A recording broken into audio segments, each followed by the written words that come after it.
और प्रेरणादायक भी है।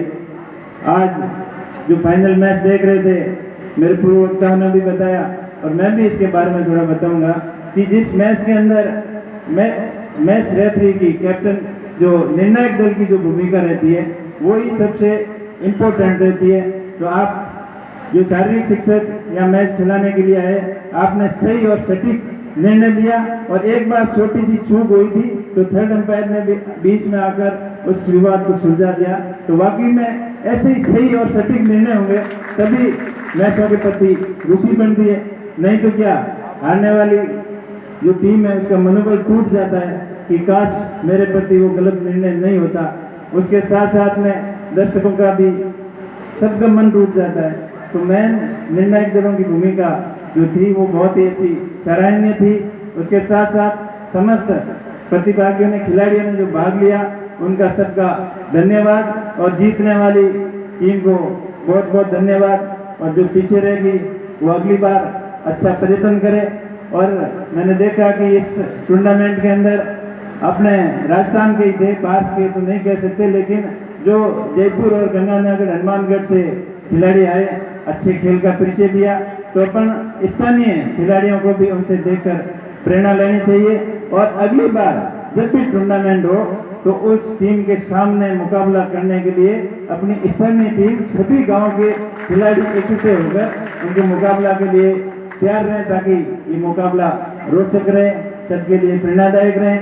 और खेलों के प्रति भी और शिक्षा के प्रति भी अपने बाड़मेर जिले ने बहुत अच्छी प्रोग्रेस की है और निश्चित तौर पर इसी तरीके से अपना जिला शिक्षा के क्षेत्र में हो, चाहे खेल के क्षेत्र में हो, चाहे व्यापार के क्षेत्र में हो, और भी किसी भी क्षेत्र के अंदर जिस तरीके से प्रगति कर रहा है वो काबिल तारीफ है। और वैसे एसडीएम साहब दुदाराम जी ने कहा कि जो 2001 से 20 तक प्रोग्रेस की, अब ब्रेक लग गया। तो ब्रेक तो हो सकता है थोड़ा कोरोना से प्रभावित हो गए होंगे या कोई और भी परिस्थितियां रही होगी, लेकिन हम सब मिलकर एक आशावान बने और इस प्रयत्न को निरंतर जारी रखें। आप लोगों से प्रेरणा लेकर जो नए बच्चे चयनित हुए, अभी दाराराम जी बता रहे थे कि इनमें से काफी आपके स्टूडेंट रहे, काफी हो सकता है दुदाराम जी के ही स्टूडेंट रहे होंगे। तो आप लोग अफसर चयनित हुए तो आपसे इन्होंने भी प्रेरणा ली है कि हमारे गुरु जी जो शिक्षक थे और वो ऑफिसर बन गए, तो हमें क्यों नहीं प्रयास करना चाहिए। तो निश्चित तौर पर आपसे प्रेरणा लेकर समाज के युवा आगे बढ़ेंगे। और कुछ आईपीएस भी आज लिस्ट में नाम थे, वो हो सकता है आईएएस और आईपीएस जो अपनी व्यवस्था के कारण नहीं आ पाए। मैं तो उनसे भी अपील करूंगा कि ऐसे समाज के जो कार्यक्रम हैं उसमें जरूर टाइम निकाल के आए ताकि युवाओं को मोटिवेशन मिल सके और आपसे प्रेरणा लेकर वो अत्यधिक प्रयत्न कर सकें। जैसे दुदाराम जी बता रहे थे कि आप बड़ी सोच के तैयारी करोगे तो छोटे एग्जाम अपने आप निकल जाते हैं।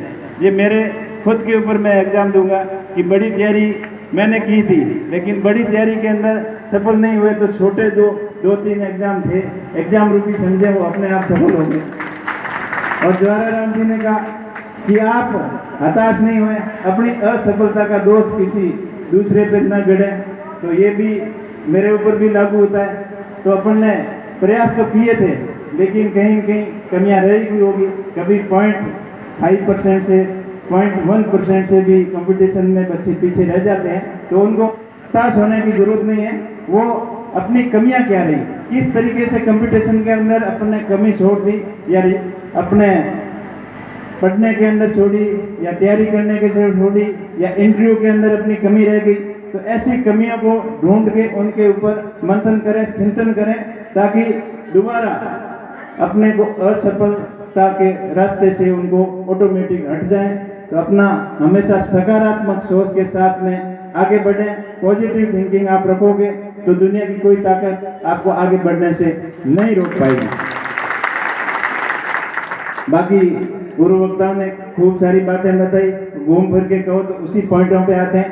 तो जो अपन दूसरों से व्यवहार चाह रहे हैं तो वैसा अपने खुद को बढ़ना पड़ेगा। जो उपदेश देते हैं ये करना चाहिए, वो करना चाहिए, उसकी शुरुआत अपने घर से करनी चाहिए, अपने गांव से करनी चाहिए। जिस तरीके से अपन सामाजिक प्रोग्राम हो या धार्मिक प्रोग्राम हो, बढ़ चढ़कर अपना नाम ऊंचा करने के लिए अपन खर्चे करते हैं, उसी तरीके से सामर्थ्य अनुसार वो भी करो। साथ साथ में शिक्षा के क्षेत्र में अपने गांव से अच्छी शुरुआत करें।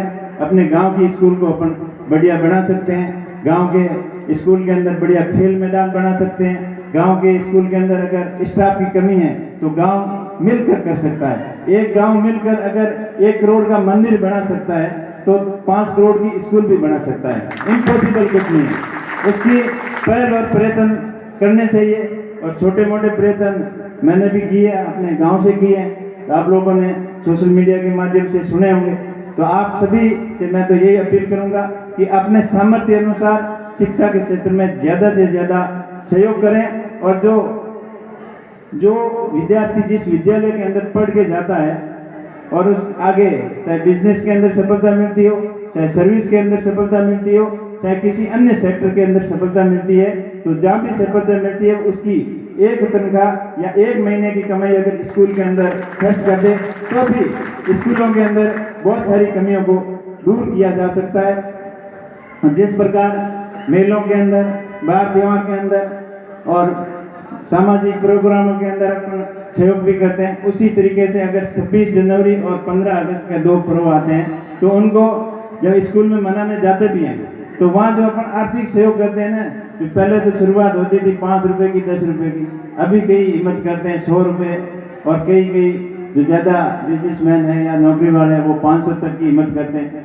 तो मेरे हिसाब से अगर उन 2 दिनों के अंदर अपन 1 दिन की कमाई, 1 दिन में कितना कमाते हैं उतना अगर साल के 2 दिन में स्कूल के अंदर कर दें तो भी स्कूल के अंदर ऐसी कोई कमी नहीं रहेगी जिसको अपन पूरा नहीं कर सकें। आप सभी बड़ी संख्या में पधारे, टाइम भी काफ़ी हो गया। अभी IPS साहब सोई सिंह जी भी अपने को अच्छी बातें बताएंगे। अपने को पॉजिटिव थिंकिंग के साथ में, बड़ी सोच के साथ में आगे बढ़ना है, और समाज किस दिशा के अंदर जा रहा है, क्या क्या कुरीतियाँ फैल रही है, तो जवाबदार लोगों को, जिम्मेदार लोगों को उसके प्रति चिंतन करने की जरूरत है। और नशे पत्ते की जो बातें करते हैं पहले खुद भी लागू करें और फिर दूसरों को उपदेशित करें कि ये करना गलत है। और नशे कई प्रकार के होते हैं, अब बीड़ी, जर्दा, तंबाकू, सब ये तो नशे होते ही होते हैं। अब हम भी कभी कभी नशे में लग जाते हैं। अब राजनीति का भी ये भी एक नशा है, तो उसके अंदर भी अगर सफलता कहीं मिलती दिखती है तब तो प्रयत्न करना चाहिए, और उनसे कोसों दूर है तो वैसे नशे में भी नहीं पड़ना चाहिए।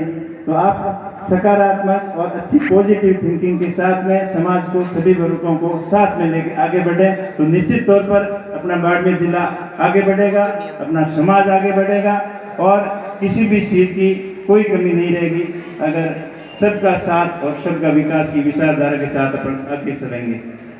बोले भारत माता की वंदे। आपने बुलाया, मान सम्मान दिया, आप सभी का बहुत बहुत आभार, बहुत बहुत